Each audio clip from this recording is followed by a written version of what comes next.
On today's Dare to Share video blog, we're going to talk about something that we all probably talk about a lot, but we don't always live it out like we say we do.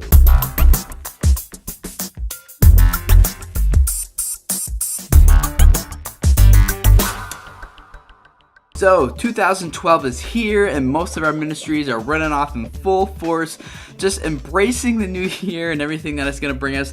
And we've probably got a lot of plans all geared up, ready to go, and stuff we're looking forward to in 2012. But one of the things that is most often overlooked if we're not careful, and that is being intentional about what we do in our ministries. I know that's a word that we probably all talk about a lot. We're doing this intentionally, we're doing that intentionally, and we're intentionally hoping that this happens, and we're doing this for intentional purposes and reasons, and all that is good.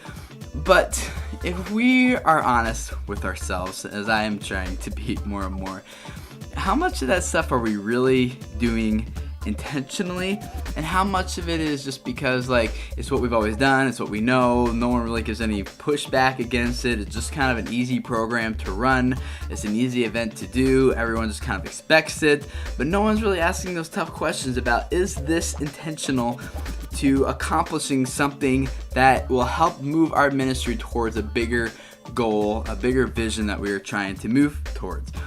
The area where this especially becomes dangerous is we can sit here and talk about evangelism a lot. We could talk about it, all day long. But most of our ministries probably, if we're going to be honest, aren't intentionally training and teaching and pushing our kids to share their faith with their unsaved friends. One, maybe because we aren't. But two, maybe because that's really not a part of our vision for our ministry and where we want it to go in the next year or two. But the reason why it's so important, why I'm bringing it up today, is evangelism is one of those things that gets put on a back shelf very, very easily.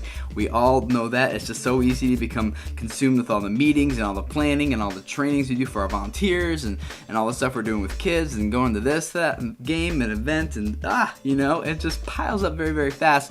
And if we're not intentional, that word is very key. I'm not using that, just throwing that around. If we're not intentional about making evangelism part of our ministry, part of our own lives, it will get pushed to the back burner very, very quickly, very, very easily. So, in 2012, coming up, I want you guys to think about that word intentionality. How am I being intentional? Well, here's the main question I want to ask you guys. I want you to comment below this video and let me know what you think. If you were intentional about every single thing that happened in your ministry, every single thing that you did, that you focused on, that you spent time doing, if all of it was intentional to some end and some means, what would your ministry look like? How would it change? How would 2012 be totally different than 2011 was? How would you be different? How would you change? I think if we really took that seriously and we're intentional about everything and not just kind of doing things haphazardly because it's what we know, comfortable with, familiar with, whatever, I think things would really start to change in our ministry. So that's my question to you, and I would love to hear from you. Please comment below and let me know. And I will see you all again next time for another Dare to Share video blog post. Bye.